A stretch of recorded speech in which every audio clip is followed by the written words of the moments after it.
Buenas tardes a todos los que estáis aquí presentes y a los que estáis por streaming. Muchas gracias por haber venido. Tenemos hoy una de esas charlas que están absolutamente pegadas a la realidad. De hecho, en principio no la teníamos ni planificada, es decir, por eso también la perentoriedad de la convocatoria, ¿no? Eh, pero, pero efectivamente, como el tema, la tensión en el Mar Rojo, es de absoluta actualidad y además el coronel Fernando Fuster se ofreció amablemente a hablarnos del tema, pues claro, es que no se podía renunciar a semejante oferta y desde aquí le vuelvo a agradecer la gentileza de que nos honre con su presencia y con su conocimiento. La mayor parte de vosotros, yo creo incluso los que estáis en streaming, conocéis ya al coronel, pero no obstante voy a hacer una breve glosa de su currículum, que es terriblemente extenso. El coronel Fernando Fuster es experto en artillería antiaérea, ha tenido mando en determinados regimientos, en concreto, si no recuerdo mal, siempre me dice que me acuerdo muy bien, el 72, ¿no? de artillería, pero aparte de eso, él ha tenido una vocación docente y de geopolítica importante y es lo que le trae hoy aquí. Él es diplomado de Estado Mayor. Como consecuencia de esa diplomatura, pues ha ejercido posiciones importantes como consejero técnico del gabinete del jefe del Estado Mayor de Defensa y director y jefe del área de análisis geopolítico del Ministerio de Defensa. Pero además ha tenido tiempo de desempeñar misiones en el exterior, como en Bosnia-Herzegovina, en Kosovo, en Afganistán, e incluso ha estado algún tiempo como agregado de la Embajada de Egipto y Jordania con sede en el Cairo.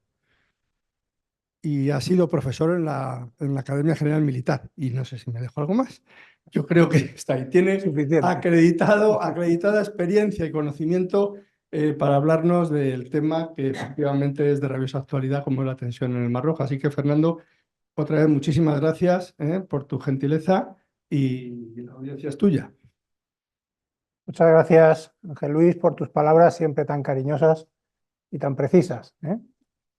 Gracias a todos por estar aquí hoy conmigo, con esta conferencia, en esta charla más que conferencia, a pesar del día lluvioso que hace, y también gracias a los que nos ven desde casa, en diferido, y a los que saludo también desde aquí. Bien, quiero básicamente comenzar la charla, primero, como siempre hago, diciendo un poco lo que voy a tocar. El índice de la exposición. Quiero tocar básicamente 4 puntos. Uno, el origen del conflicto, que tiene relación con la guerra civil que se lleva produciendo en Yemen desde hace un tiempo, y el antecedente próximo, que es la guerra que está desarrollándose actualmente entre Israel y Hamás. Luego miraremos un poco la lupa a ver cómo es el estrecho de Bab el-Mandeb, cómo es ese estrecho, cómo es la zona de alrededor, que es muy importante, no solo, y sobre todo quiénes son los hutíes, estos que han aparecido en escena, que ahora todo el mundo conoce. Veremos también la respuesta que ha tenido la comunidad internacional, fundamentalmente Estados Unidos, la coalición que lidera, a través de la operación Guardián de la Prosperidad, para finalizar o casi finalizar con unas consecuencias y otras consideraciones que es un poco cajón desastre, lo sé, pero no solo son consecuencias, hay otras cosas más. Bien, ya sin más, y terminaré con una reflexión final, que es, de algún modo, mi punto de vista sobre el conflicto. Antes que nada, quiero hacer una reflexión que considero que es importante para entender el trasfondo geoestratégico del conflicto que se está desarrollando. Esta reflexión es que el 90% del comercio mundial se realiza a través de los océanos y que nuestros alimentos, combustibles, etcétera, etcétera, viajan por esas autopistas económicas globales. El comercio marítimo es la sangre que riega cualquier nación, no solo la de Estados Unidos, que cita a Tom Kelly, que es un profesor del US Naval War College, y mantener los océanos libres para el comercio. Es la clave para la seguridad nacional no solo de Estados Unidos, sino en general de cualquier país. El comercio mundial, hay que entenderlo, se sustenta casi en su totalidad en el transporte de mercancías por mar. Eso hay que entenderlo, para entender qué está pasando ahora.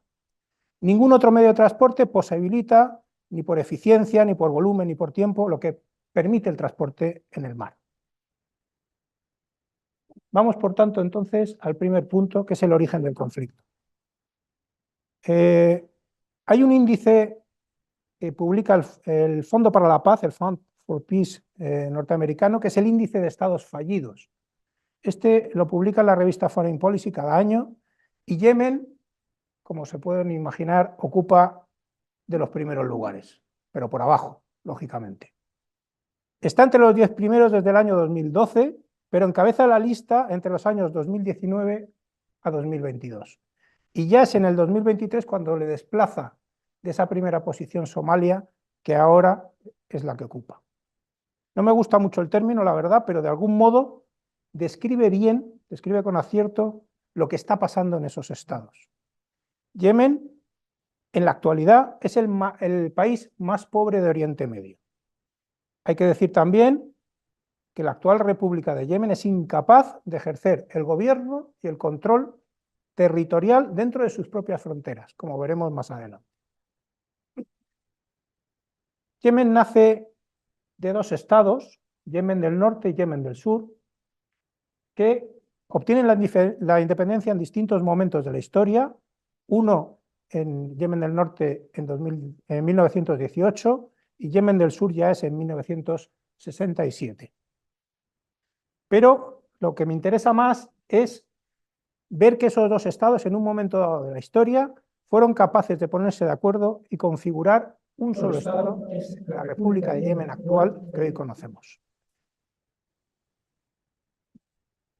Esta unificación se produce, no sé si funciona, perdón, aquí.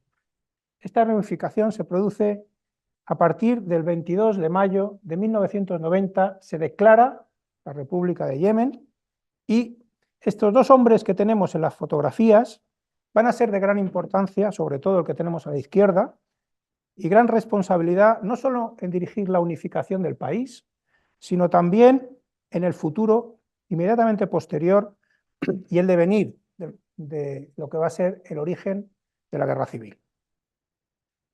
Se trata de Ali Abdullah Saleh, presidente de Yemen del norte desde 1978. Llevaba tiempo en el poder cuando la unificación y siguió en el poder. No voy a entrar en detalles, pero decir que en 2011 este gobierno que se forma pasa a ser primero un gobierno interino, luego hay unas elecciones y sufre ya algunos problemas dentro de lo que es las comunidades que están dentro de Yemen, en concreto la Houthi, pero en 2011 se produce una verdadera rebelión interna al calor de las primaveras árabes.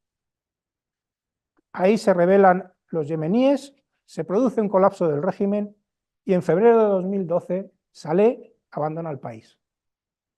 Se va, pero no desaparecerá de escena. Ya veremos por qué. Es verdad que estas dos personas, Saleh y Al-Baid, fueron claves para la reunificación, o la unificación más bien, pero también sembraron la semilla del fracaso posterior, que es la guerra civil que todavía conocemos. La guerra civil de Yemen, bueno, perdón, una cosa, cuando sale Saleh, inmediatamente le sustituye su vicepresidente, que es Al-Hadi, que es el que está o ha estado en el poder hasta hace poco. La guerra civil de Yemen comienza en el 2014 y todavía no ha terminado. Como vemos en la imagen, prácticamente se puede decir que hay dos bandos. Lo importante aquí es saber que esta guerra se produce en el marco de la confrontación entre Arabia Saudí e Irán. Arabia Saudí forma una coalición que en marzo del 2015 apoya al presidente Hadi, que era el presidente reconocido internacionalmente, con sus fuerzas leales y con un movimiento del sur del Yemen, que también es un movimiento que va a intentar separarse de Yemen, pero todavía no. Por el otro lado tenemos a las fuerzas que quedaron leales del expresidente Saleh, a los hutíes, que son apoyados por Irán desde el primer momento. Y para acabar de complicar la ecuación, dos grupos terroristas bien conocidos por todos nosotros, el Estado Islámico y Al-Qaeda, que entonces se llamaba Ansar al-Sharia, en la península arábiga se llama ahora. Pues bien, también no he citado los otros dos actores, que son Estados Unidos y Reino Unido, que de vez en cuando bombardeaban, atacaban esas posiciones y apoyaban diplomáticamente, políticamente, al presidente leal, que era el presidente Hadi. Pues así las cosas, va transcurriendo el tiempo y se produce prácticamente en 2017, hasta 2019, voy a dar un salto por no entretenerme mucho en esto. Un momento, voy a citar una cosa que tengo que decir importante. En 2017, Saleh hace un pacto con los saudíes y con los emiratíes, que son los del otro lado. Se pone de acuerdo, firma una paz sin decírselo a los hutíes, e inmediatamente descubre la traición y con un francotirador lo matan. Aquí desaparece Saleh de escena y entonces se queda como único hombre fuerte Hadi, que sigue manteniendo el gobierno del país y que de alguna forma va a conducir al país a una primera tregua que se va a producir en noviembre de 2019. No se produce, pero sí son las primeras conversaciones que tienen saudíes y emiratíes con los hutis y con Irán. Es el origen de la tregua que da lugar finalmente el 22, que tiene lugar el 2 de abril de 1922. Aquí se produce el primer alto el fuego. Han estado combatiendo desde 2014, prácticamente 8 años. Esta tregua, este alto el fuego más bien, se renueva 2 veces y sigue hasta el 2 de octubre de 2022, que ya los hutíes dicen que no quieren seguir la tregua. Pero se produce un acontecimiento importante en marzo del año siguiente. Irán y Arabia Saudí, por mediación de China, restablecen relaciones después de 7 años de hostilidades. Al calor de este acuerdo, en abril de 2023, se comienza una nueva negociación con la finalidad de una tregua más duradera en Yemen, que todavía no ha llegado a buen puerto. Están todavía en conversaciones y en este momento, después de que estalla el conflicto en Gaza y la tensión en el Mar Rojo, a pesar de todo, según declara el enviado especial de la ONU para Yemen, que es Hans Grundberg, las partes todavía están comprometidas no solo con el alto el fuego, sino pensando en un proceso de paz.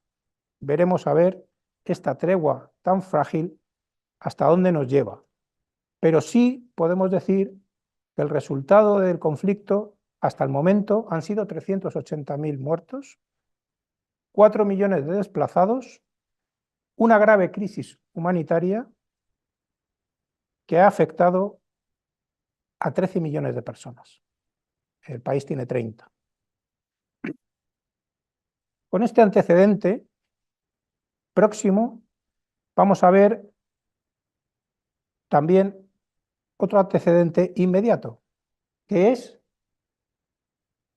el eje de resistencia y el conflicto entre Israel y Hamás. Por otra parte, hay que tener un poco de perspectiva global. Ahora hablo de Irán.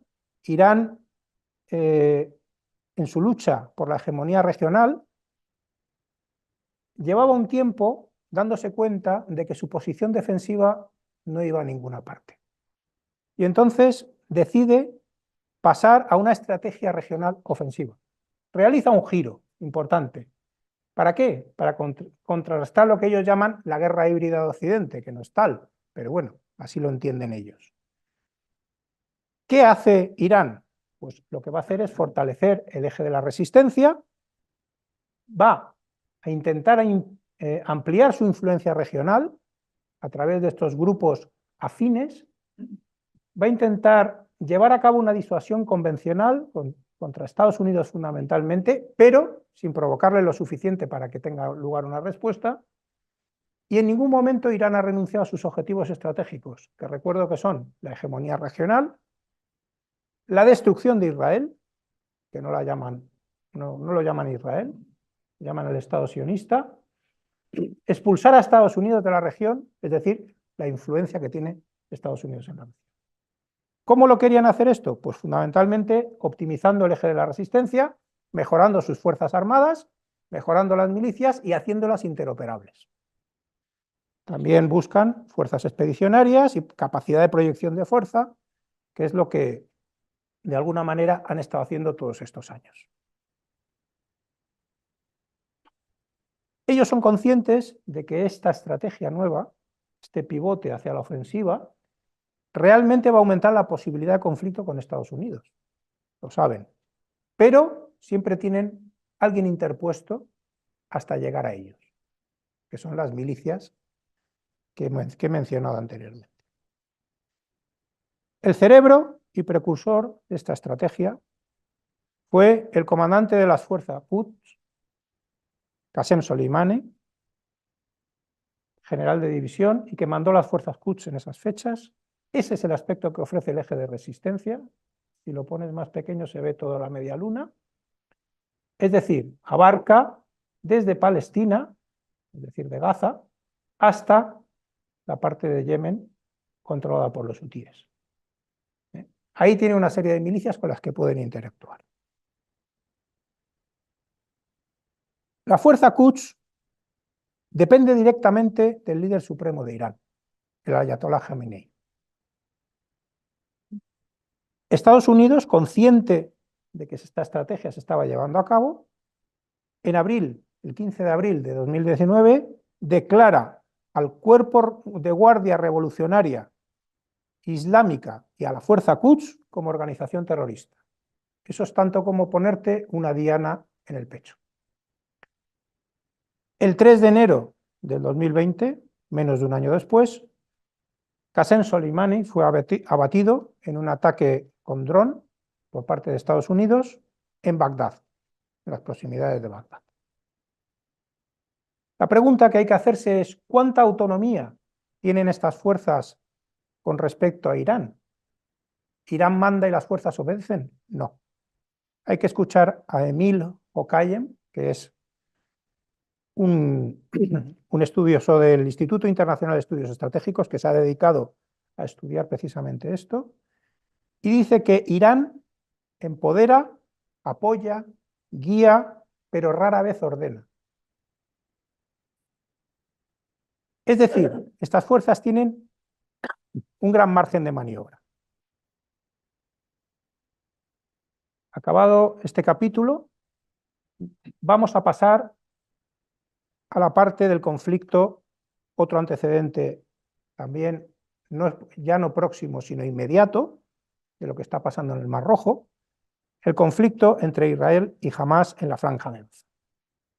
Como ya he hablado largo y tendido en la vez anterior, ahora solo voy a hacer un punto de situación de lo que está pasando allí. Después de 3 meses de conflicto, más de 100 días, todavía queda bastante por hacer. Vamos a mirar un momento al norte. Ahí en el norte vemos,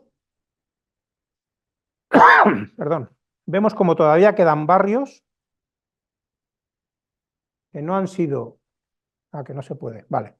Hay barrios que no han sido todavía, ni siquiera han entrado las fuerzas israelíes. El color más claro es lo que tienen controlado y lo otro es la máxima extensión de su movimiento, donde han estado alguna vez, pero no tienen todavía controlado. Esos barrios, de momento, los han dejado pendientes. Ahora explicaré por qué. Al sur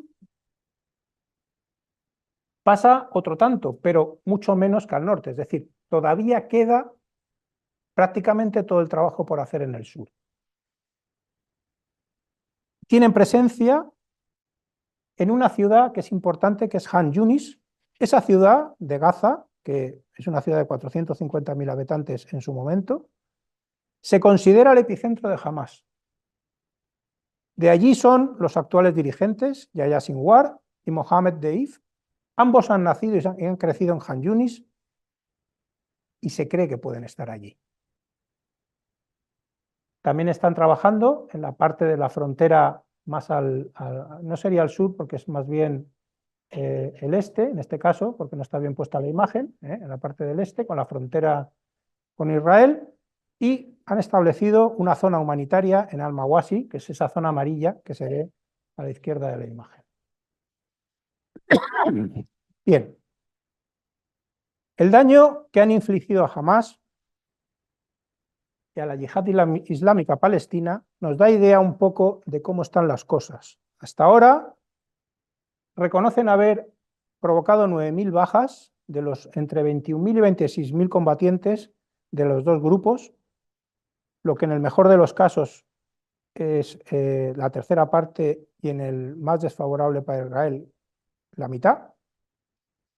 La prensa árabe, sin embargo, ese número de 21 a 26.000 combatientes, que es la suma de los dos cuadros rojos que hay abajo, lo sube hasta 40.000 por parte de Hamás y 10.000 por parte de la yihad islámica. Es decir, según la prensa árabe, que posiblemente tenga otro punto de vista quizá mejor, todavía queda la quinta parte, o sea, han hecho la quinta parte del trabajo.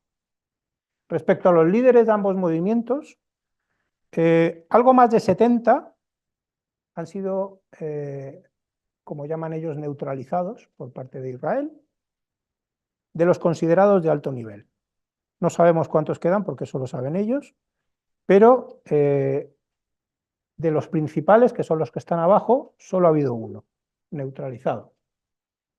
Israel, por su parte, ha sufrido 525 bajas a fecha de hace 2 días, que es cuando lo miré, pero probablemente ahora se haya subido algo. En relación a la frontera norte y Cisjordania, además de Jerusalén, continúan los ataques. Vemos ahí la cifra, que no es baladí, que son 649 ataques por parte de Hezbollah. Ataques, infiltraciones, lanzamiento de cohetes, todo eso cuenta como uno. Y por parte de los israelíes han conseguido eliminar a 161 de Hezbollah. Puede parecer poco, pero no es poco, porque Hezbollah en teoría no está en guerra. Con lo que respecta a Cisjordania y a Jerusalén, hay que ver que se está viviendo una situación de mucha violencia, con muchos episodios, apuñalamientos, el que tiene una pistola la usa, en fin, hay mucha tensión en Cisjordania y por eso hay 10 israelíes asesinados, muertos, y 347 palestinos, además de más de 2.000 detenidos. Bien. Todavía siguen 132 rehenes en cautividad, que no hay que olvidarse, porque ese es uno de los objetivos que se marcó el gobierno israelí cuando lanzó la operación.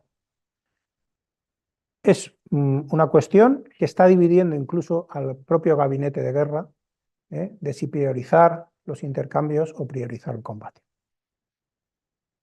Bien, ¿cómo es el estrecho de Bab el-Mandeb? El estrecho de Bab el-Mandeb, perdón,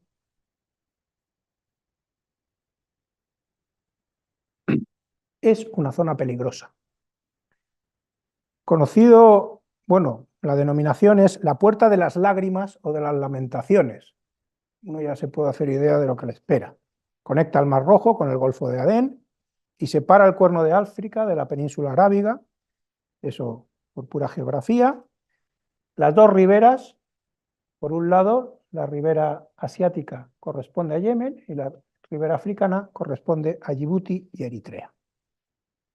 Pero hay otros actores y circunstancias que tenemos que tener en cuenta. Lo primero de todo, la piratería. A principios del 2000 se produce un auge de la piratería, 2006, 2007, 2008, un repunte de incidentes, fundamentalmente piratas somalíes. En España lo conocemos porque de alguna forma nos suena, pero esta piratería de alguna manera se consigue reducir a través de las operaciones militares que se ponen en marcha, pero no eliminar, siguen estando presentes. Otro actor relevante es Al-Qaeda en la península arábiga, que se estima que puede contar en este momento entre 3.000 y 4.000 combatientes. Está en diversos puntos de Yemen, no en la zona Houthi, obviamente. Aquí quiero hacer un paréntesis para recordar que al principio, en los inicios de Al-Qaeda, el 12 de octubre de 2000, el día de Colón, el Columbus Day para los americanos que lo celebran, se produce un ataque suicida con una barquita, con una lancha, que se aproxima al costado del destructor norteamericano USS Cole y produce un boquete de 10 metros en el casco y mata a 17 marineros y 39 heridos. Los Estados Unidos guardan eso en su memoria y recuerdan perfectamente, pasó en Adén, en la parte del Golfo que lleva su nombre. Otro actor importante también, aunque en este caso nos influye menos, pero es el movimiento Al-Shabaab, que es Harakat Ash-Shabaab al-Mujahideen, que es un movimiento de jóvenes mujahidines, también conocido como Al-Shabaab, ¿no? Tiene presencia en el Cuerno de África, fundamentalmente desde 2012, y a pesar de la bandera, que es la del ISIS, ha jurado lealtad a Al-Qaeda. Puede contar en torno a los 7.000 a 12.000 combatientes, lo que se estima en este momento. Otro actor de la zona, no funciona, ahora, es el Daesh, el Estado Islámico, ISIS, como queramos llamarlo. Este grupo terrorista, ubicado en Yemen, tiene una presencia más bien testimonial. Hablamos de 250 combatientes.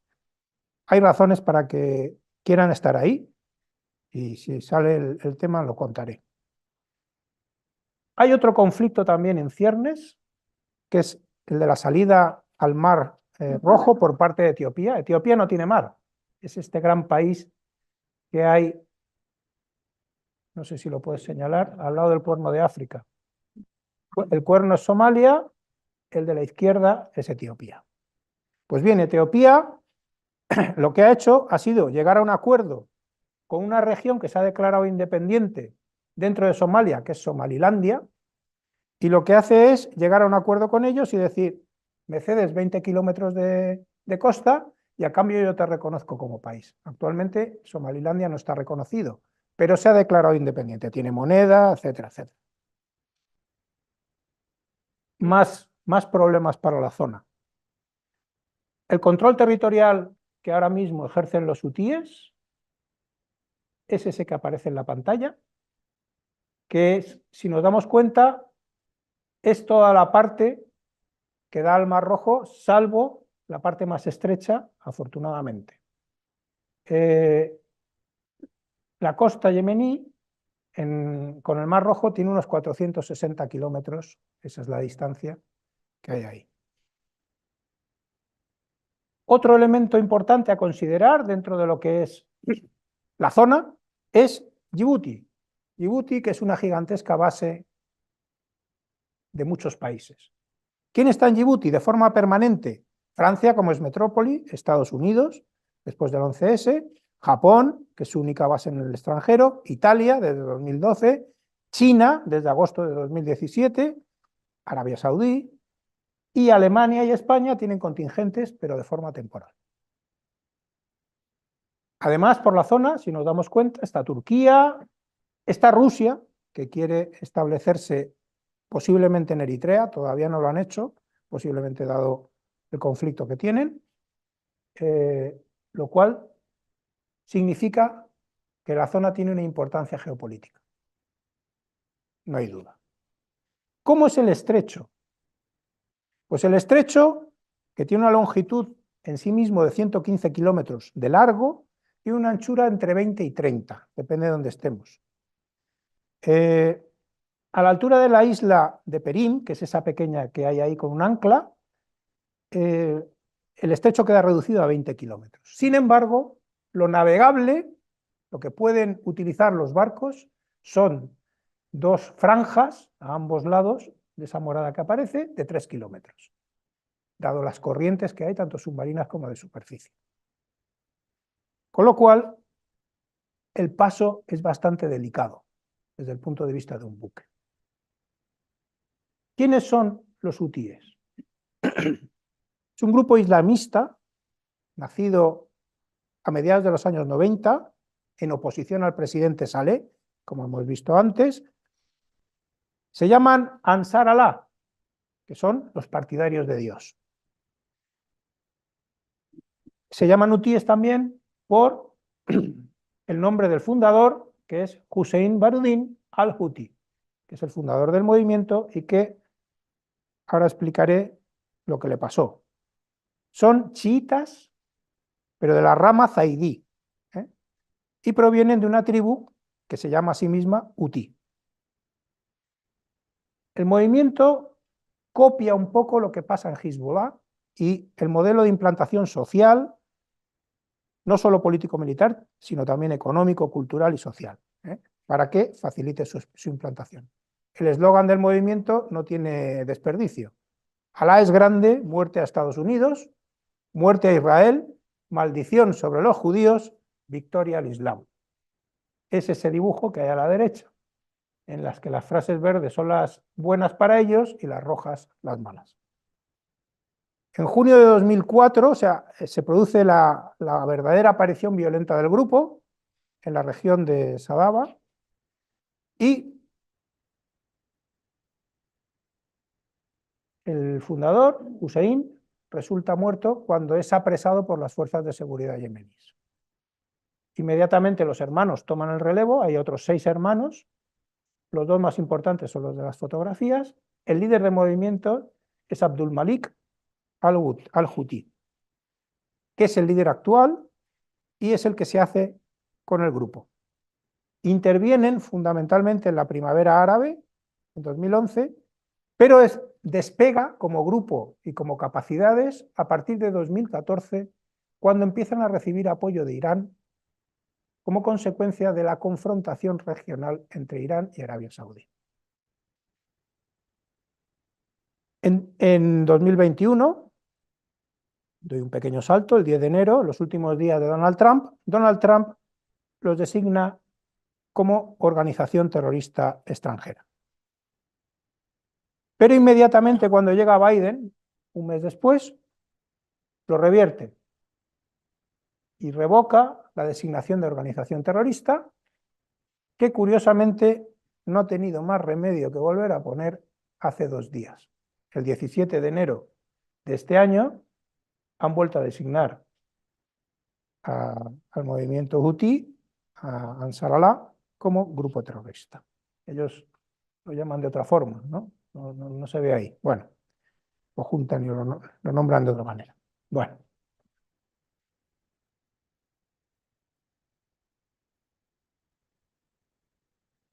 ¿Cómo es el control que ejercen sobre el territorio? Por ser un poco más precisos que la transparencia anterior, esta parte es el de la parte amarilla es del Consejo Territorial del Sur, lo otro es lo que tiene el gobierno, lo que tiene el gobierno, vamos a decir, oficial, y por ahí en medio está Al-Qaeda. De lo rosa no nos engañemos, que el 90% es desierto. O sea, lo realmente importante es lo que tienen los hutíes. ¿Qué capacidades militares tienen el grupo, el movimiento?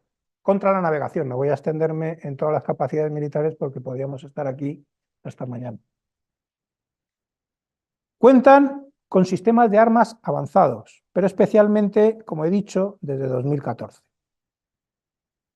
Para atacar o asaltar a las embarcaciones pueden contar con helicópteros, como hemos visto, o pequeñas embarcaciones rápidas, desde las que además pueden lanzar cohetes, pueden utilizar armas contra carro, en fin, pueden hostigar a los barcos. Minas marinas, tanto de superficie como de profundidad, drones de ataque, que son lo que hay en la parte superior, fundamentalmente el Wahid, que es una versión modificada del Shahab 136 iraní, que está siendo muy utilizado en el frente ucraniano, por cierto, no con demasiado éxito, ni tampoco aquí, aunque algunos sí que han dado. Este tiene muy poca velocidad para lo que es un dron, son 185 kilómetros por hora, que no es nada, y 40 kilos de explosivo, aunque tiene un alcance considerable, que son entre 2.000 y 2.200 kilómetros. Tienen un elemento que es el vehículo de superficie no tripulado, el que está abajo, el Toufan 3, que es una especie de lancha suicida. Esto lo lanzan contra un barco y con 500 kilos de explosivo que lleva, pues posiblemente pueda provocarle más de un problema. Tienen misiles de crucero, como los que aparecen ahí, fundamentalmente el Put 3, que es el más avanzado. No sabemos la carga, pero puede estar en torno a 40-50 kilos y 1.350 kilómetros de alcance, y misiles antibuque balísticos, que pueden llegar hasta 370 kilómetros. Bueno, hasta ahora han utilizado todo menos las minas. Todo lo demás lo han utilizado. El número de combatientes que puede tener el grupo, el movimiento, hay mucha diversidad de cifras, pero quizá la más fiable, en mi opinión, es la que da el Instituto Nacional de Estudios Estratégicos israelí, que es sobre 200.000. Otros lo elevan a 300, 400, yo creo que eso quizás sea exagerado. Bien, vamos a ver qué ataques han llevado a cabo los hutíes. Bueno, esto es simplemente para ver un poco el aspecto de los misiles, no quiero entretenerme aquí. He señalado alguno. Y el siguiente, ahí está. Vale. No sé si estamos ya donde toca. Vale. ¿Qué ataques relevantes han realizado los hutíes? Bueno, desde que se produce el 7 de octubre, el 19 comienzan a bombardear Israel. Están a 1.800 kilómetros de distancia de la base de lanzamiento de cohetes, lo cual no es poco. Sin embargo, de hecho era una de las incógnitas, si iban a ser capaces de alcanzar Israel. Pues sí, el puerto de Eilat, que es el que está en el Golfo de Aqaba. Ahí se ve, no sé si lo puedes señalar, junto a la ciudad de Aqaba, que pertenece a Jordania, y lo que está más acá del azul ya es Egipto, la ciudad de Taba, etc. Bueno, pues sí llegaron, pero desgraciadamente para ellos, desde el 19 de octubre hasta el 26 de diciembre, lo intentan en 14 ocasiones, la mayoría hasta el 15 de noviembre, pero desafortunadamente todos son interceptados tanto por barcos de la Marina norteamericana como por las fuerzas de defensa israelí, utilizando un misil recién estrenado, que es el Arrow.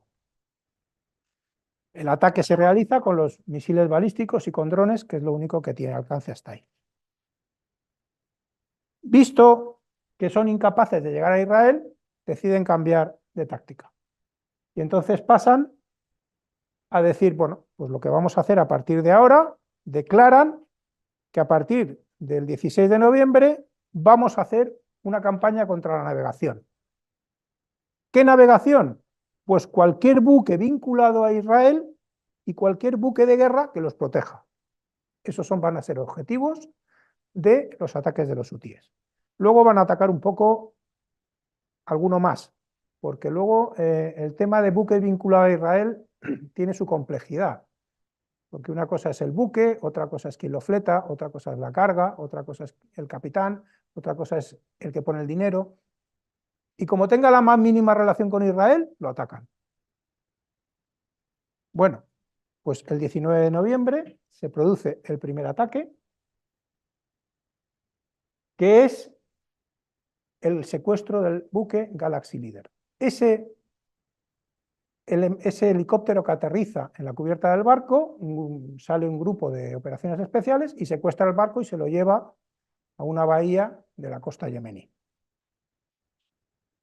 Se siguen produciendo ataques, ya no secuestros, pero sí ataques con distintos medios, de los que hemos visto antes, hasta el 18 de diciembre.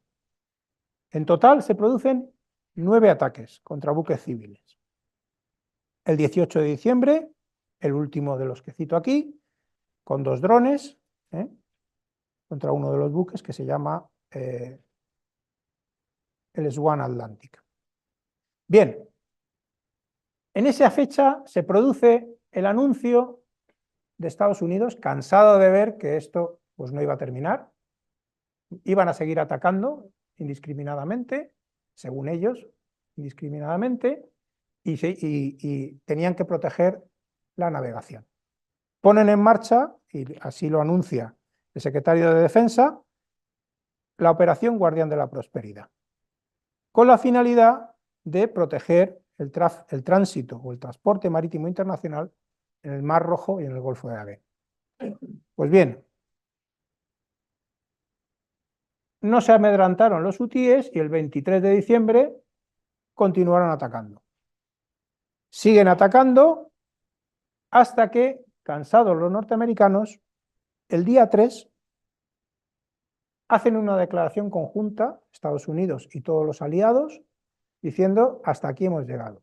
Se produce una advertencia seria de que si seguían atacando habría consecuencias, dijeron, no especificadas contra los hutíes.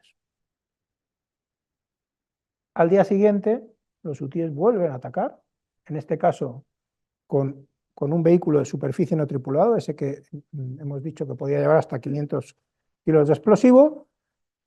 Afortunadamente, explosionó a unas 2 millas de los barcos o de los buques más próximos, militares, que evidentemente lo que hicieron fue destruirlo. El día 9 de enero se produce un salto cualitativo y cuantitativo en el ataque de los hutíes. Lanzan 18 drones de ataque unidireccional y 2 misiles de crucero antibuque más un misil balístico. Todo eso en muy poco tiempo, con la finalidad de pillar desprevenidos a los barcos y a los Estados Unidos o los buques de la operación. No consiguen nada. El 10 de enero se produce la resolución del Consejo de Seguridad de Naciones Unidas que pide el fin inmediato del ataque de los hutíes. Curiosamente, en esta resolución hay 11 votos a favor y 4 abstenciones. Rusia, China, Argelia y Mozambique se abstienen. Rusia, China, Argelia y Mozambique.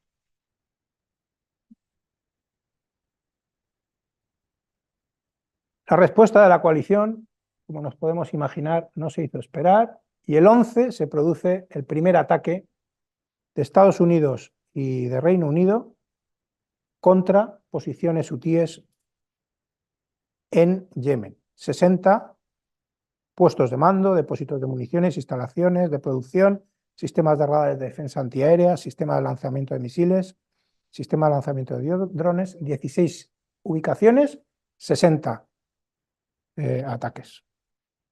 Bien, los hutíes dijeron que iban a tomar represalias y continuaron con los ataques.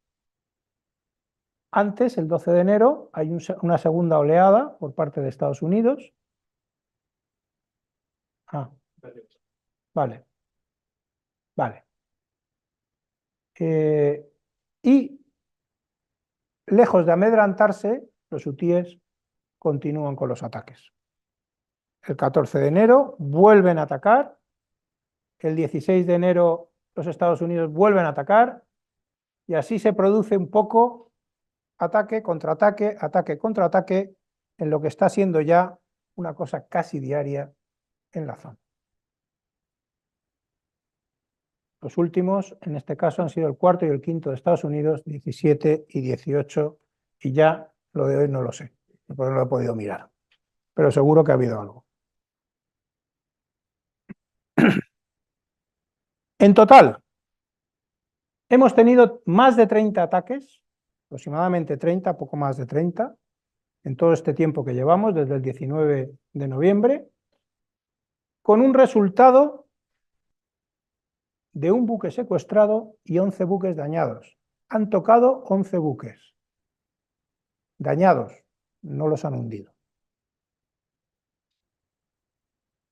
Quiero hacer una reflexión ahora sobre el comercio exterior de Israel, comercio marítimo de Israel. ¿Qué importancia tienen estos ataques para el comercio marítimo de Israel? Pues bueno, la importancia es que casi el 100% de las importaciones y exportaciones israelíes se transportan por mar. Por lo cual, la intención de los hutíes era de alguna manera estrangular la economía israelí. Algo muy difícil, dicho sea de paso, pero un poco la línea era esa. Israel tiene 6 puertos, de los cuales, pues bueno, los más importantes pues son el que he puesto número 1, Haifa, y el número 2, Ashdod. No, ya está, ya. Hasta el momento, ni por bombardeos, ni por estrangulamiento, han conseguido ni daños físicos, ni un efecto significativo. Es cierto que en el puerto de Eilat ha bajado el número de barcos que se han ido al puerto, vamos a decir, de transporte de mercancías, un 85%. Y la naviera COSCO y su filial, OOCL, han suspendido todos los envíos a Israel. Por supuesto, ha devenido en un aumento espectacular de las primas de los barcos que van a Israel por seguro de guerra, pero sigue existiendo esa navegación.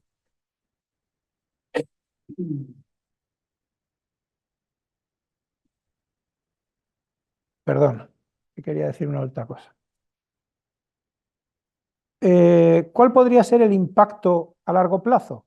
Bueno, hasta el momento, ya digo, ha sido limitado y no creo que vaya a ser mucho más en el largo plazo, salvo que consiguieran ya hundir barcos de verdad, que hasta ahora no han conseguido. La respuesta de Estados Unidos se produce con la operación Guardián de la Prosperidad. Ese es el aspecto que ofrece el grupo de combate que se presenta en las costas de Yemen. El 18, como he dicho, el secretario de Defensa lanza la operación citando a 10 países, entre los cuales incluye a Francia, Italia y España. Estos 3 países rehúsan participar en la operación norteamericana y formar parte de la operación. Hay que ver también que tampoco participan en la operación ninguno de los países árabes vecinos, salvo Bahrein, pero los demás se mantienen al margen. Y hay una razón fundamental por que Arabia Saudita no participe, porque está en pleno proceso de paz. Pero los demás tampoco quieren participar. ¿Cómo es la operación? La operación depende del mando central de los Estados Unidos, el USCENTCOM, y lógicamente la finalidad es garantizar la libertad de navegación, tanto en el Mar Rojo como en el Golfo de Adén. Las fuerzas, sobre la base del grupo de ataque basado en portaaviones número 2, con el portaaviones Eisenhower, 3 destructores y otros 2 más que había por la zona, 5. El Reino Unido aporta un destructor más, el Diamond. Canadá tiene pendiente de concretar la contribución, aunque seguramente será con algo sustancial. Dinamarca también anunció que enviará una fragata. Grecia ha mandado una fragata, la HN Hydra. Y aparte hay otros países que hacen otros apoyos. Esos son algunos de los participantes que han ido cambiando desde que se hizo esa transparencia. Cambiando quiere decir ampliando. La Unión Europea, por su parte, visto que nuestro comercio marítimo también depende mucho del estrecho de Bab el-Mandeb, ha dicho que pondrá en marcha una operación, pero que podría estar lista, entendemos, aproximadamente a finales de febrero. La pregunta yo creo que hay que hacerse en este punto es ¿qué efectividad tiene la operación? Bueno, aquí hay que hacer una reflexión de que ningún sistema antiaéreo, ninguno del mundo, tiene una eficacia del 100%. Ninguno, basado en tierra o basado en mar, da igual. Ha quedado demostrado en este caso, porque ha habido 4 buques dañados durante la operación, de esos 11 que he citado antes. Pero por contra, hay que decir que afortunadamente es poco probable que con los sistemas de armas que están usando los hutíes lleguen a hundir un barco. Sobre todo cuando se trata de un solo impacto, como es lo que está pasando. No se puede descartar al 100%, pero de momento no parece que se vaya a ser la línea. Ahora, espero que mañana no hundan uno. Lo que sí es importante es la decisión de las navieras. Las navieras se encuentran en la puerta de Bab el-Mandeb y ¿qué hacen? ¿Siguen adelante y se arriesgan a recibir una lluvia que vaya usted a saber si me cae o no me cae? ¿O bien no corro el riesgo y doy la vuelta por el Cabo de Buena Esperanza, aunque cueste más? Yo creo que la decisión de las navieras fundamentalmente ha sido dar la vuelta por el Cabo de Buena Esperanza. Pero lo que es importante tener en cuenta en este caso es que lo que nos va a decir la efectividad de la operación va a ser lo que hagan las navieras. Si las navieras dan la vuelta por el Cabo de Buena Esperanza, es que no se sienten seguras. Lo cual, en el caso concreto de estos, no llega al mes todavía que lleva la operación, quizás sería injusto juzgarla todavía, pero ya el 40% de barcos que cruzan Bab el-Mandeb se han desviado de la ruta. Quiero decir 2 cosas más. Primero, los hutíes han demostrado una gran determinación y resistencia al castigo. No se puede decir otra cosa después de 9 años de guerra civil y después de que al día siguiente de los ataques siguieran ellos atacando a su vez. Lejos de amedrentarse, han sentido que tienen un motivo más para seguir atacando. En cuanto al tiempo que se pueda mantener la operación, que es otro aspecto importante, veremos a ver, pero estas operaciones son costosas y fatigan. Hay que estar en alerta permanente durante todo el tiempo que se está en la mar, en las proximidades, y aunque pueda haber ciertos relevos, esto va a ser muy pesado. Veremos a ver cuánto tiempo, no digo que pase en una semana, en un mes, y es verdad que se irán relevando, pero veremos a ver cuánto dura la operación. Hay una cosa que está clara. De momento, podemos decir que la amenaza de los hutíes existe, sigue vigente, y que ha conseguido perturbar el tráfico marítimo del Mar Rojo. Innegable. Pasamos al capítulo último, que son otras consideraciones, y lo primero que quiero hablar es sobre la posible escalada del conflicto. ¿Cómo voy de tiempo? Mal. Bien. La escalada del conflicto es una de las cosas que más preocupa en las cancillerías, no solo occidentales, sino en general. Y bueno, hay motivos para pensar que, bueno, que podría pasar. Lo primero, el 2 de enero, se produce un atentado contra el dirigente de Hamás en Beirut, contra el dirigente Saleh al-Aruri, que era el número 2 de Hamás, y enlace con Hezbollah. Eso podría escalar el conflicto. También el atentado que se produjo al día siguiente en Kermán, en una provincia sur de Irán, durante la conmemoración del 4º aniversario de la muerte del general Qasem Soleimani, se producen 84 muertos y 200 heridos. Vamos a decir, por suerte, lo reivindicó el Estado Islámico, que por cierto ya ha sido atacado por Irán. Otro aspecto que puede escalar el conflicto es los ataques contra bases norteamericanas, tanto en Siria como Irán. Desde el 17 de octubre, las milicias respaldadas por Irán han llevado a cabo 130 ataques contra bases y personal estadounidense operando en ambos países en una operación que se llama Resolución Inherente o Inherent Resolve, que es para luchar contra el Estado Islámico. Resultando heridas 24 militares estadounidenses. Otro aspecto, sin duda, que puede escalar el conflicto son los recientes ataques estadounidenses contra territorio yemení, llevados a cabo el día 11, el día 12, el día 16, 17 y 18. En definitiva, el riesgo es real, en mi opinión, directamente proporcional a lo que dure el conflicto. Cuanto más dure, más motivos habrá porque irán saliendo, porque la zona es como para que vayan saliendo. Bien, quiero hacer una reflexión sobre la gira del secretario de Estado, de Antony Blinken, a Oriente Medio entre el 4 y el 11 de enero. Considero que es importante porque visita 10 países, los más importantes de la zona, más Cisjordania. Oficialmente dijeron que era para incrementar la ayuda humanitaria, la liberación de los rehenes, mejorar la seguridad de los civiles en Gaza, pero llevaba en agenda una cosa importante, que era evitar la escalada en el Líbano, que ya los israelíes empezaban a barruntar. También para reafirmar el compromiso de Estados Unidos y recordarle al primer ministro israelí la solución de los dos estados, que es lo que quiere Estados Unidos.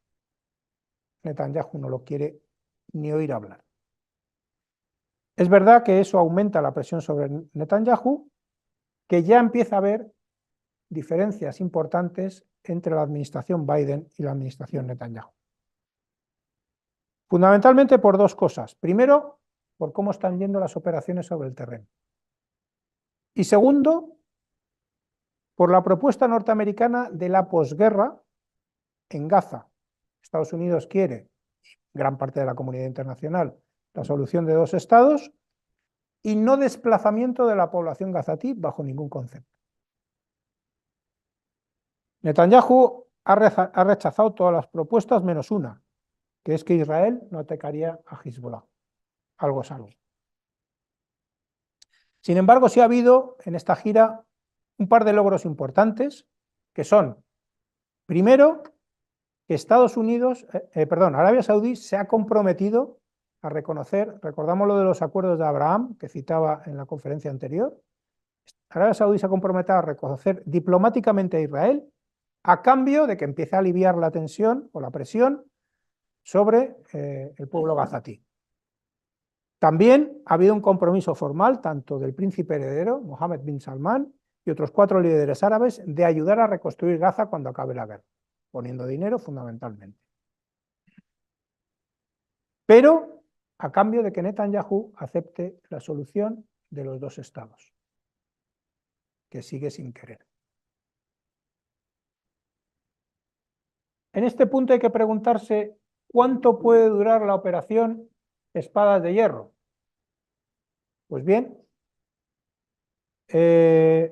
lejos del final, parece que la cosa todavía va para largo. El 31 de diciembre, Netanyahu dijo: la guerra puede durar o podría durar muchos meses más. El 6 de enero añade: continuaremos, nadie nos detendrá, ni la Haya, ni el eje del mal, nadie. Continuaremos la guerra hasta el final, hasta la victoria total, hasta que logremos todos nuestros objetivos. El secretario de Estado, durante la gira que acabo de comentar, visita a Israel y le dice: el tiempo para seguir operando sin restricciones en Gaza se ha agotado. Y le contesta a Netanyahu: la guerra durará muchos meses más. Quitando lo político, nos vamos a los analistas y fuentes militares a ver qué dicen de este tema. Y el general retirado, Yaakov Amidror, que es una persona muy sensata y que fue además ex asesor de seguridad de Netanyahu entre el 11 y el 13, dijo ayer, mejor dicho, la guerra no terminará pronto, no finalizará dentro de este año. Incluso si la operación pasa a una fase menos intensa en los próximos meses. Y ahora cabe preguntarse, ¿qué opina Biden? La posición de Biden es, o ha sido desde el principio del conflicto, de un apoyo casi incondicional a Israel. Ha sido mantenido durante todos estos meses y los analistas consideran, los que conocen mejor la personalidad de Biden, que se debe fundamentalmente a la relación personal que mantiene con el primer ministro israelí. La historia de Biden con respecto a Israel y en concreto con respecto a Netanyahu es que en el año 73, cuando empieza, es un joven senador, encuentra por primera vez con algo de Israel, con Golda Meir, y le impresiona. Sigue la influencia de un senador demócrata como él, que se llamaba Henry Scoop Jackson. De él decía el embajador saudí en Estados Unidos que era más sionista que los sionistas. Este influye mucho en Biden. En 1900, no voy a entrar en todos los prolegómenos, pero decir que en 1982 se produce el primer encuentro entre Netanyahu y Biden. Hay un feeling entre ellos desde el principio y Biden le apoya en todas las ocasiones que puede, incluso cuando es vicepresidente de Obama, y Obama se empeña en la solución de los dos estados y Netanyahu, de una forma, vamos a decir, poco leal, se pone del lado de Biden se pone del lado de Netanyahu. Y le dice, soy el único amigo que tienes, así que llámame cuando necesites. El apoyo absoluto de Biden se ha forjado en una relación personal de amistad. Netanyahu escribió un libro en el año 2022 que se llama Bibi, mi historia, en el cual cita varios elementos de esta relación que desde luego ha estado en sus mejores momentos en estos años. 4 décadas explican la posición de Biden en el conflicto. Al menos de momento. Una cosa más que quiero decir es, dos cosas más, perdón. La denuncia de Sudáfrica ante la Corte Internacional de Justicia, un asunto que parece menor, pero que tiene una gran importancia moral, ética, incluso internacional. Israel ha sido denunciado nada menos que por genocidio ante la Corte Internacional de Justicia. Israel, los herederos del Holocausto. Veremos cómo acaba el asunto. Es verdad que la Corte Internacional de Justicia puede declarar ciertas medidas provisionales, incluso el cese de los combates. Yo lo veo improbable.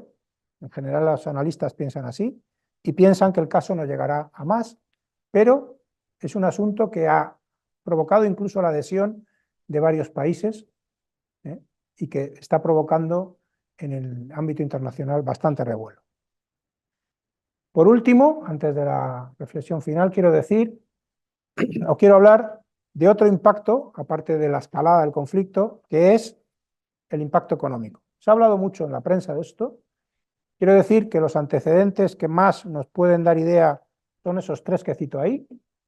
El cierre del canal durante 8 años, entre la Guerra de los 6 días y el Yom Kippur, aunque el Yom Kippur acabara en el 73, no se abrió hasta el 75.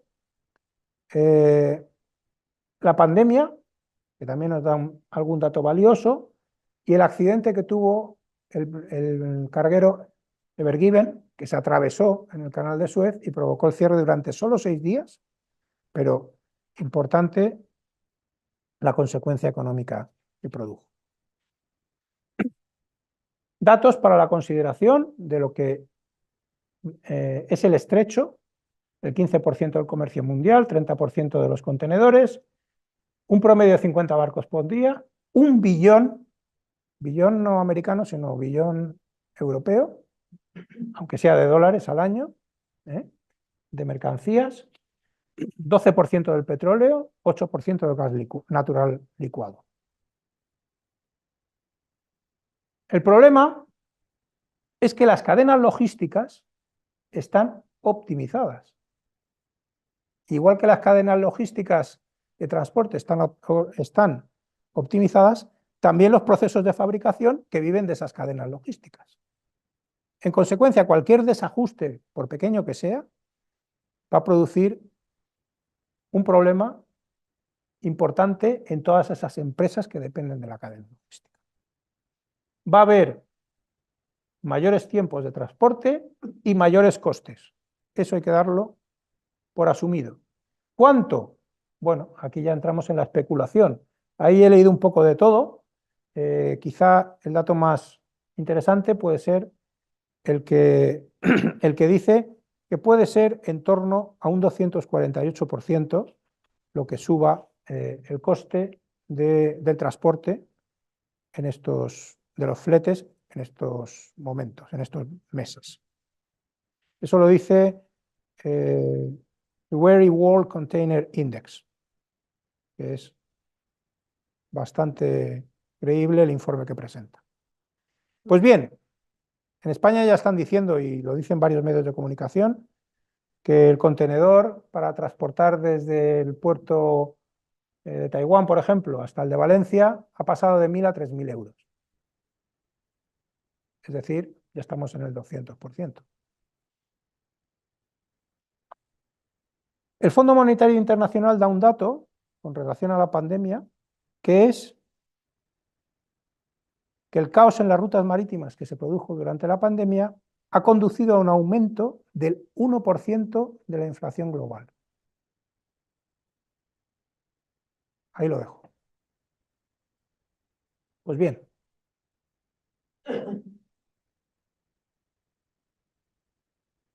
termino. En esta reflexión final, quiero decir que el elemento central o clave que determinará el futuro del conflicto será el tiempo. El factor tiempo, en mi opinión, será el nudo gordiano que sentenciará el desenlace de esta crisis, así como la guerra en Gaza.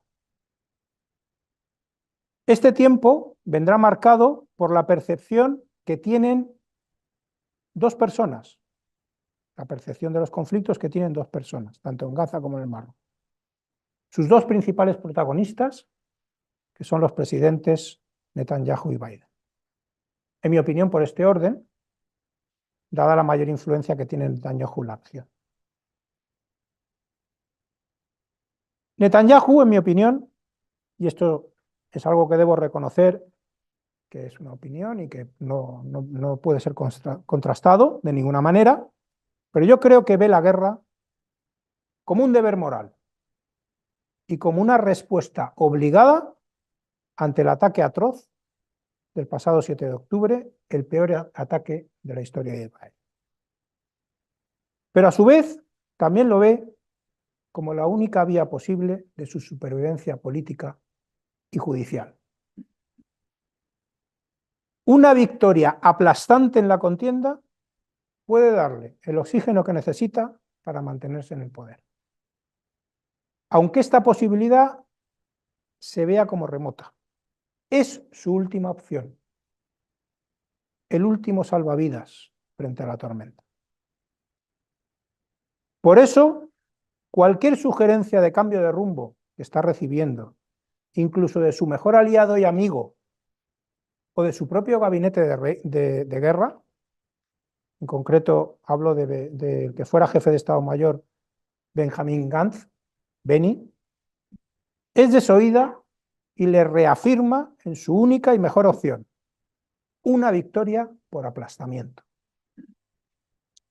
Lo que posiblemente no sepa o no quiera saber es que es muy probable que al final, casi seguro, gane la guerra, pero igualmente con casi total certeza perderá la paz. Y lo que es peor aún, está sembrando el odio necesario que prepara la venganza de la próxima generación. Estamos en Gaza ante una operación contra insurgencia, que es el tipo de guerra que Israel está librando sobre el terreno en la franja. En ese tipo de guerra es esencial ganarse los corazones y las mentes de la población civil. Y no parece que la campaña de Israel vaya precisamente por ese camino. Respecto al presidente Biden, el otro protagonista, aunque yo creo que secundario en este caso, que más allá de proporcionar todos los apoyos y ayudar al conflicto, se está viendo arrastrado hacia un conflicto que no es suyo, con un riesgo real de escalada, que es directamente proporcional al tiempo. Tiempo que además le va a atrapar en un proceso electoral en el que la guerra de Gaza será seguramente un asunto central de la campaña. Un asunto que, por cierto, una parte significativa de su propio electorado está en profundo desacuerdo de cómo se están haciendo las cosas. Y de lo que es peor, como norteamericanos, muchos demócratas se sienten concernidos, cuando no avergonzados, de lo que en Gaza está sucediendo. Y por si esto fuera poco, los efectos de una posible crisis del transporte de mercancías a nivel global van a acabar de aportarle muchísima presión y cuestionar su liderazgo de cara no solo a las elecciones, sino a una futura presidencia. Cuando al final probablemente decida presionar en serio a Netanyahu, a lo mejor ve que su buen aliado y amigo tiene otras prioridades en su agenda. Desafortunadamente, todo parece indicar que de momento el presidente Biden no está dispuesto a apretar al límite. Creo que todavía nos quedan meses de conflicto hasta que las fuerzas de defensa de Israel den por concluida la operación Espadas de Hierro sobre el terreno. Un final que a lo mejor podría ser acertado o acelerado con la rápida captura de los principales líderes de Hamas, me refiero a Yahya Sinwar y a Mohammed Deif, que ya he mencionado anteriormente. O qué decir del líder del movimiento y del Politburó, Ismael Haniyeh, allí donde se encuentre.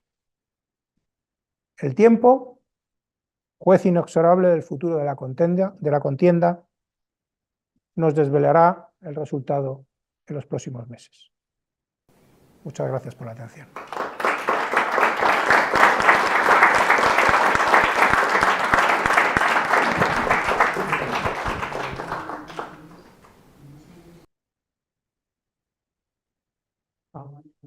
Sí. Bueno, muchas gracias, Fernando, otra vez por tu... Me he pasado un poquito, ¿no? No, no te preocupes, por tu lección magistral. Tenía un aviso que hacer. No está funcionando el chat a los que estáis en streaming. Entonces, ¿qué podemos? Levantar la mano en el Zoom y se os dará paso. Ahora surge el tiempo para las preguntas. No sé si tenéis por ahí. No, por favor, siempre con el micrófono, porque si no... Bueno, dado el torrente de información que has aportado, se suscitarían muchísimas preguntas, pero yo voy a hacer solamente una. Y además, creo que debes conocer el tema mejor que nadie. ¿Cómo se explica la inhibición de Egipto?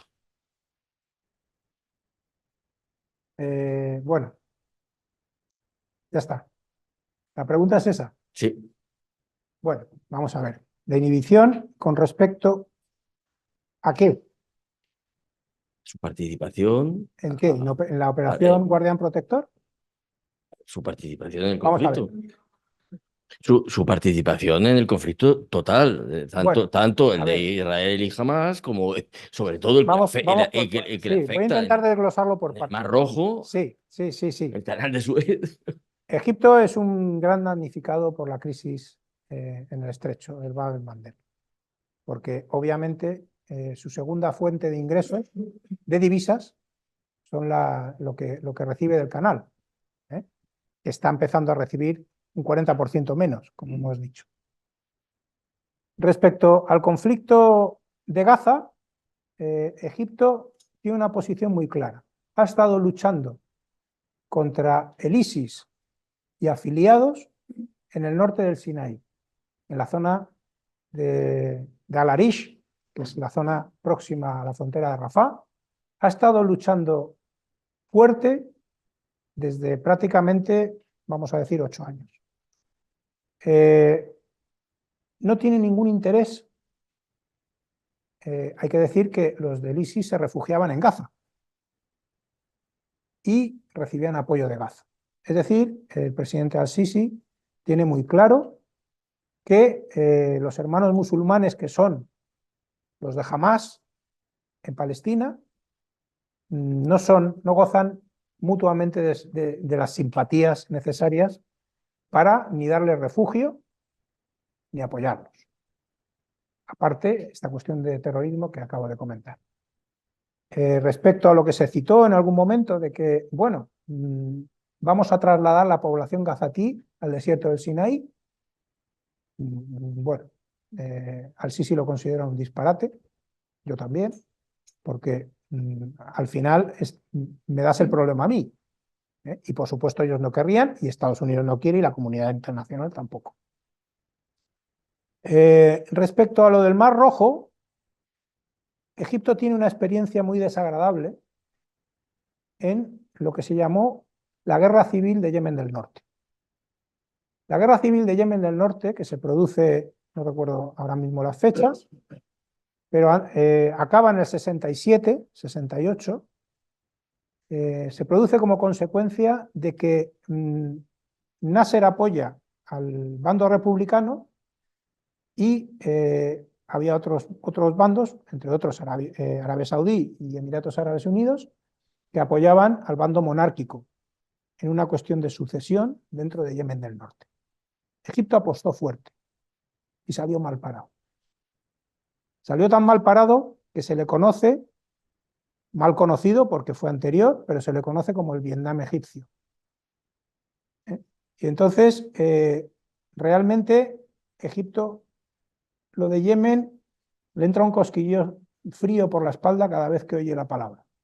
No quieren oír hablar de Yemen, entienden que tienen que aportar, han estado patrullando la zona, siguen patrullando la zona, tienen una armada bastante decente, una marina bastante decente, pero no quieren comprometerse. Y luego hay otra cosa importante, son árabes. Y los árabes difícilmente van a estar frente de otros árabes. Por ejemplo, podrían haberse puesto en la coalición liderada por Arabia Saudí, y no lo hicieron durante la guerra civil. No han estado, no han querido saber nada. Han apoyado testimonialmente, pero no han querido saber. No sé si con eso he respondido a la pregunta. Sí, no, te lo agradezco, muchas gracias. Vale, gracias. Fernando, yo te quería hacer una pregunta. Sí. De esa diapositiva que tienes ahí y del factor tiempo. Sí. Y mira que no soy nada conspiranoico, soy más bien anticonspiranoico. ¿Qué probabilidades le das a que alguien, o desde dentro de Israel o desde fuera, termine haciendo caer a Netanyahu? Vamos a ver. En Estados Unidos ya se está hablando de que la posguerra será sin Netanyahu, pero se habla abiertamente. Netanyahu va a tener que dar cuentas del desastre del 7 de octubre, como le pasó a Golda Meir en 1973 con el Yom Kippur, que por cierto le costó el cargo. Hubo una comisión, la comisión Agranat, que juzgó lo que había pasado durante el gobierno de Meir, y ella dimitió antes de que la echaran. Yo creo que a Netanyahu le va a pasar algo parecido. O sea, Israel le va a pedir cuentas. Y seguramente habrá unas elecciones generales en cuanto acabe la guerra. Sea por A o por B, yo creo que las posibilidades que tiene de sobrevivir son pocas. Sí, pero yo me refería antes de que termine la guerra. No, antes. Es decir, no. ¿qué probabilidades le das a que en Israel se harten pero ¿cómo se van a hartar? de la situación. En guerra se produce un efecto que es el de adhesión al poder establecido. No le das ninguna Aunque sea, probabilidad. yo le doy muy poca. A ver, puede haber algún tipo que se arme y que, pues yo qué sé, un suicida o algo así, pero bueno, ya también está la seguridad prevista para eso. Es poco probable. Tenemos en la historia, yo qué sé, el mismo caso de Hitler. Más allá que fue Hitler y no lo consiguieron matar. Y todos querían quitarlos de en medio, incluso parte de los de dentro. Y no fue.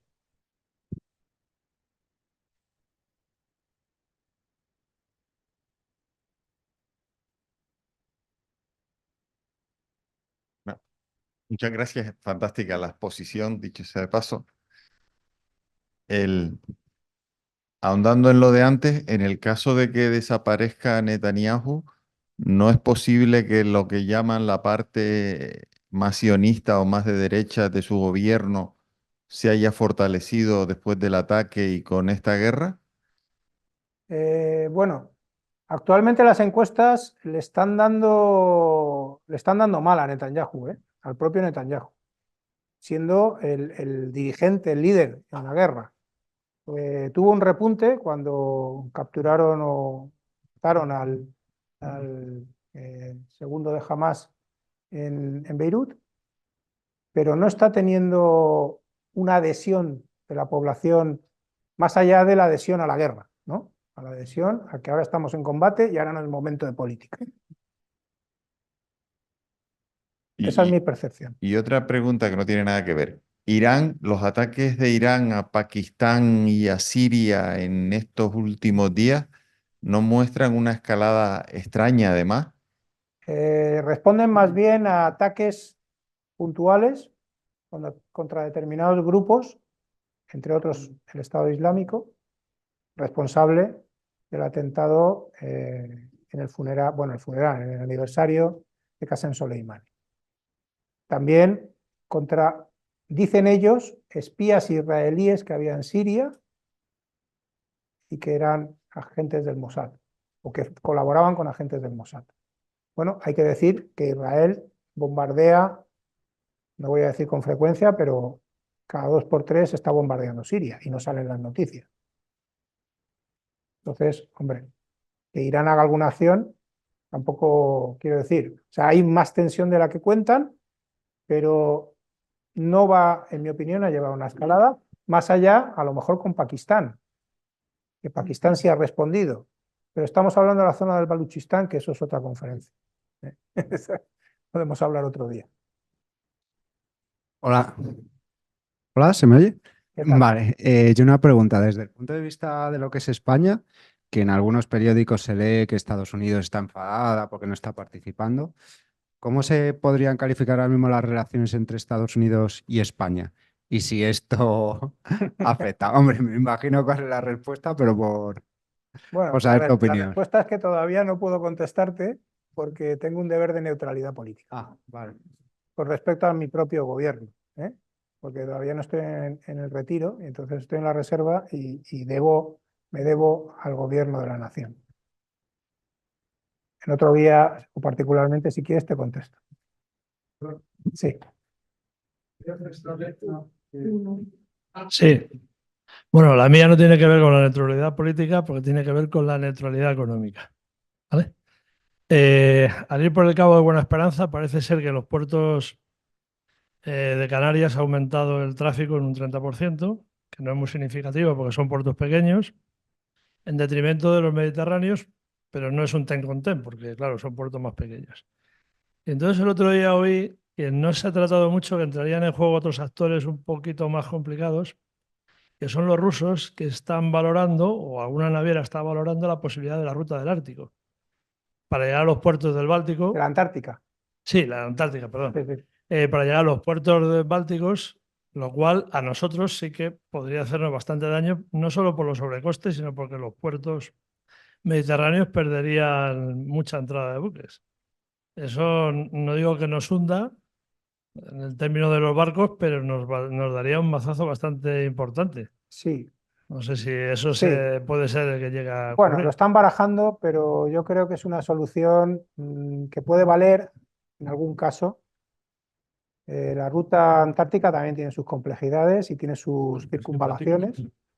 Todavía no se ha deshelado todo el polo y la cosa tiene su miga, ¿eh? No es tan sencillo.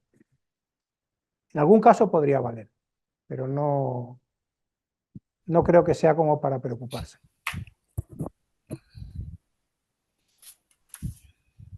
Carmen, hable tu micrófono. Buenas tardes, coronel. Muchas gracias por la intervención. Una reflexión, una pregunta y una curiosidad. Me cuesta entender que en este nivel de política, digamos, una relación personal pueda justificar un apoyo incondicional, más sobre todo porque ha dicho que al final va a tener que rendir cuentas, ¿no? ¿Qué opina? La pregunta sería, ¿cuál sería el motivo de los ataques de los hutíes? Es decir, ¿con qué motivo cesarían los ataques de los hutíes? O sea, ¿cuál sería? ¿Qué piden? Vamos. Y luego la curiosidad, que es personal, porque desconozco el tema de las leyes de guerra, la pregunta es, ¿un ataque a un buque comercial justifica una respuesta de un ataque a puntos logísticos en tierra? Esto ya es curiosidad. Bueno, Muchas gracias. empezamos por la primera. Vale. Es cierto que una relación personal solamente no puede orientar la política exterior norteamericana. Pero hay un factor importante que es que la política exterior norteamericana está tremendamente influenciada por el lobby judío. Y el lobby judío, en este caso, está de acuerdo con lo que dice Biden. Entonces, Biden y el lobby judío mantienen desde hace mucho tiempo una magnífica relación. Alguno ha dicho que incluso su carrera ha estado al amparo del lobby judío, por eso un poco su posición también pro-Israel. Entonces, es más complejo que eso que he dicho, pero sí, van por ahí los tiros, ¿eh? Entonces, ¿hasta qué punto Biden tendrá capacidad de cambiar la dirección de Israel? Yo creo que poca. Pero bueno, habrá que ver a Biden presionado de cara a las elecciones y con una crisis económica por el comercio mundial, ¿qué es lo que va a tener? Veremos a ver qué pasa. ¿Por qué cesarían el ataque los hutíes? Pues lo han dicho bien clarito. En el momento que se acabe la guerra en Gaza, se acabaron los ataques. Eso es lo que quieren y es lo que persiguen. Es verdad que no sé si no lo he dicho, pero bueno, sí es verdad que su única obsesión es apoyar al movimiento Hamas, en este caso a los palestinos. Y respecto al ataque comercial, perdona, se me ha olvidado, lo he copiado, pero no se me ha olvidado. Sí, decía yo que como desconozco las leyes de la guerra, si un Perdón, sí, ataque a un sí, buque sí, justifica un ataque a puntos sí. logísticos. Sí, vamos a ver. En la Convención lo que se llama el Derecho del Mar, la Convención de Naciones Unidas sobre los Océanos, es muy clara. No hay justificación ninguna. Es un acto de piratería, sin ambajes, penado por los tribunales de Naciones Unidas y los tribunales, vamos a decir, nacionales que están adheridos a esa convención, que curiosamente hay que decir que Yemen está adherido de la época de la República Democrática de Yemen del Sur y de la época de Yemen del Norte, pero Estados Unidos no, ni Israel tampoco. Pero el buque era de otra bandera, con lo cual, para el caso, nos valdría la convención. No sé si he contestado la pregunta.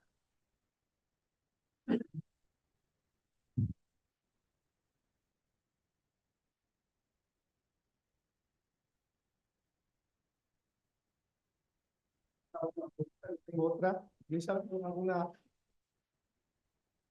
A ver, has hablado del riesgo de escalada del conflicto, pero a mí me parece entender que ese riesgo de escalada única y exclusivamente pasa de verdad, o bueno, si no única y exclusivamente en gran probabilidad, por Irán.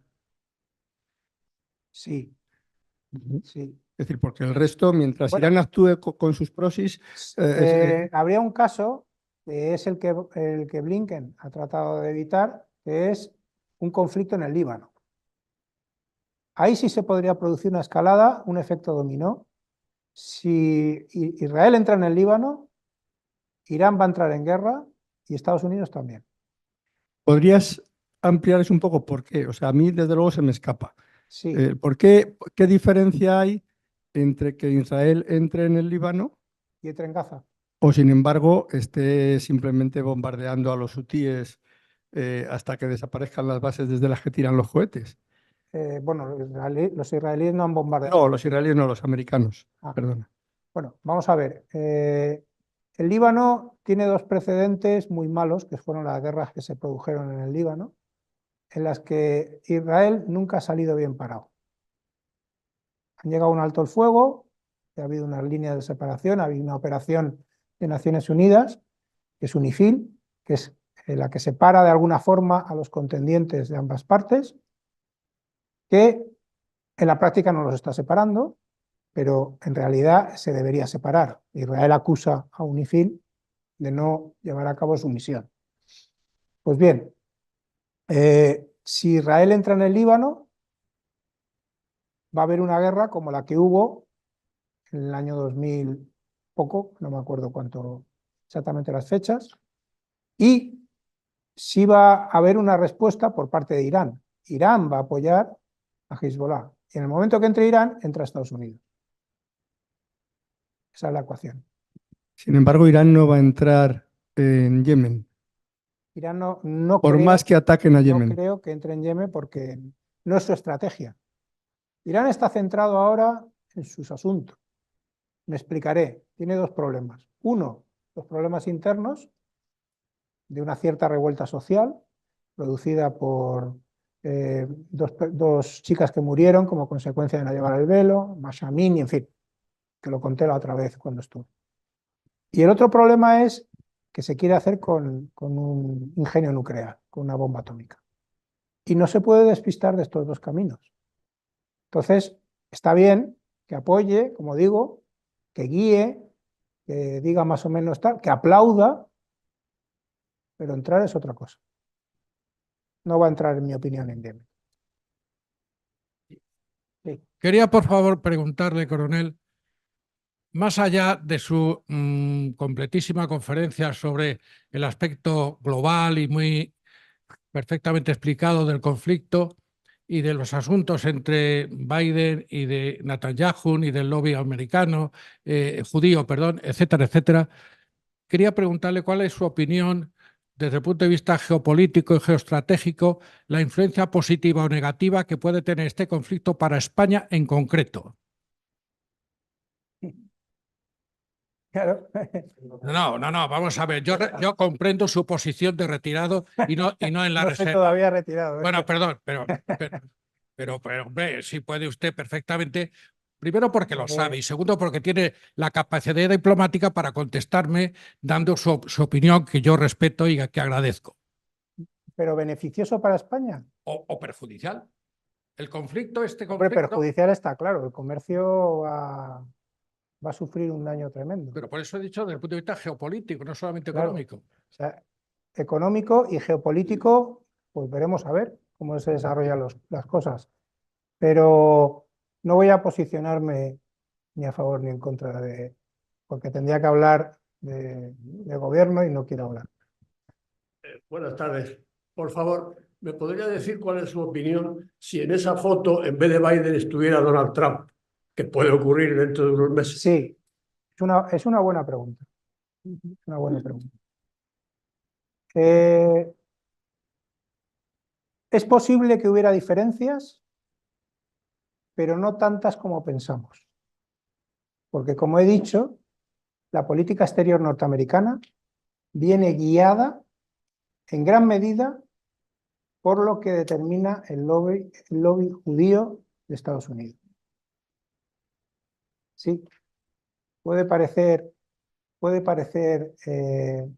Duro, pero es así.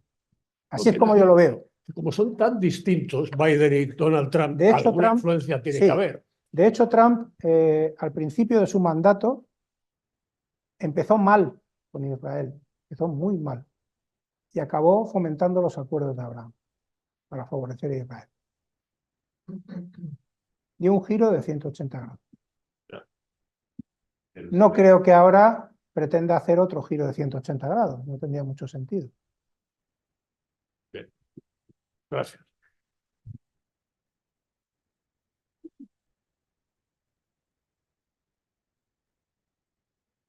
Nada, una pregunta muy rápida. ¿Qué capacidad tendría Israel de seguir la guerra por sí sola si Estados Unidos deja de apoyarla? Lo pasaría mal. Podría seguirlo, pero lo pasaría mal. Ahora mismo está recibiendo no solo 14.000 millones de dólares que han desembolsado los norteamericanos en apoyo a Israel, sino que está recibiendo munición, que es muy importante para toda la operación que está llevando a cabo. Pues tendría que hacer otras cosas que probablemente no es lo que el ejército, las fuerzas de defensa israelíes quieren hacer. Lo pasaría mal. Gracias.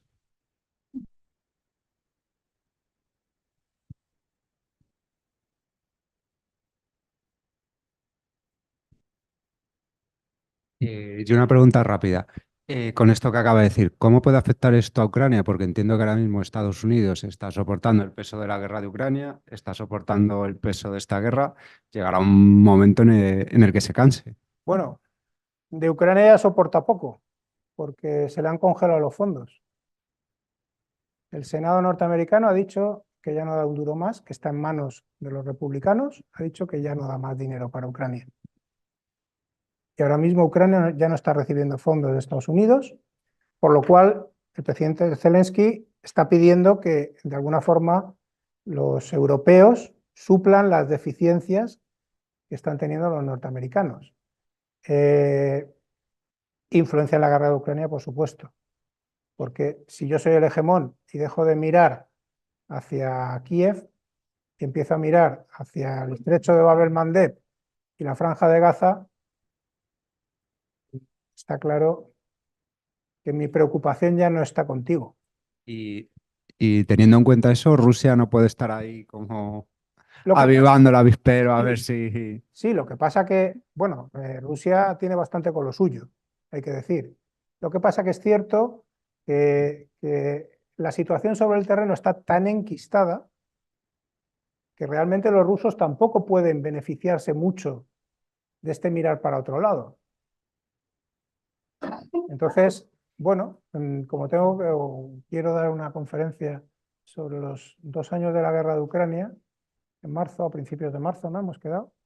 Pues bueno, ya contaré un poquito más en ese momento. Allí nos veremos. Gracias.